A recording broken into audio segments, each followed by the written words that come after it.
Some of the protective or some of the risk factors, males 3.3 times more likely to die by suicide than females. People in rural, remote communities where there's not the services out in those communities. People aren't as connected. People are weathering a lot of the things that are happening in those remote communities. People from culturally and linguistically diverse backgrounds. Men with alcohol or drug abuse problems have a higher risk of dying by suicide than the general population. Mental health disorders such as depression, personality disorders, alcohol dependence or schizophrenia. One concerning factor is the depression in the elderly that is undiagnosed or untreated.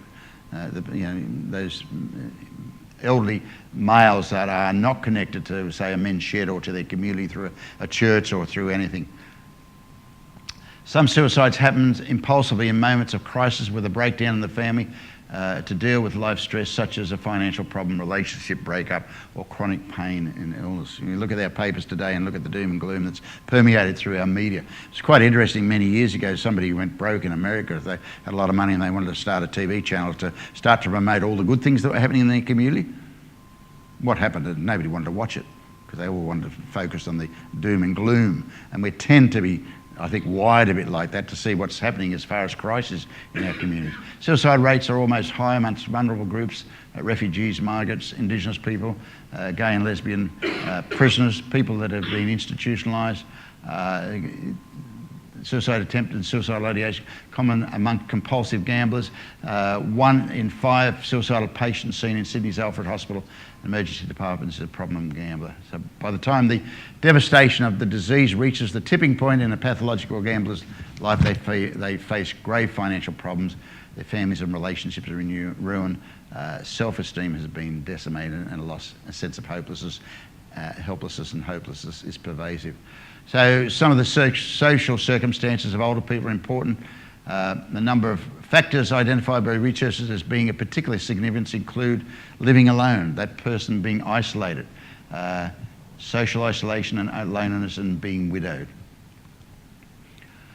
Older persons, less warnings, more explicit clues, high lethality due to the frailty or the intent to die. An older person, 80 plus, instead of having too many previous attempts, they obviously, the research indicates that they may one very significant attempt. Less history of previous attempts, greater prevalence of depression in the context of physical illness, hopelessness, and less likelihood of contracting mental health services or contacting.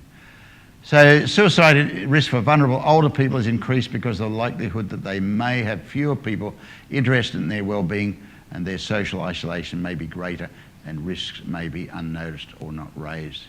By far one of the strongest indicators of a suicide, factors for suicide, is a previous attempt. And somebody that's had a previous attempt is important to keep an eye on what's happening. It's also important to note that even though a person may fall into one of these groups that I've mentioned, at risk, it doesn't mean that they will choose to take their own lives. It simply means that based on population and research and current data, people in these groups are at higher risk than the general population. Somebody that suffers the issue of schizophrenia isn't always prone to suicidality, yet there's about a 10% of people with schizophrenia that do end up taking their lives. The other 90% do survive with medication and cognitive therapy and a whole range of things. So we need to, as we identify at-risk groups, know that not all people in those groups will end up taking their lives.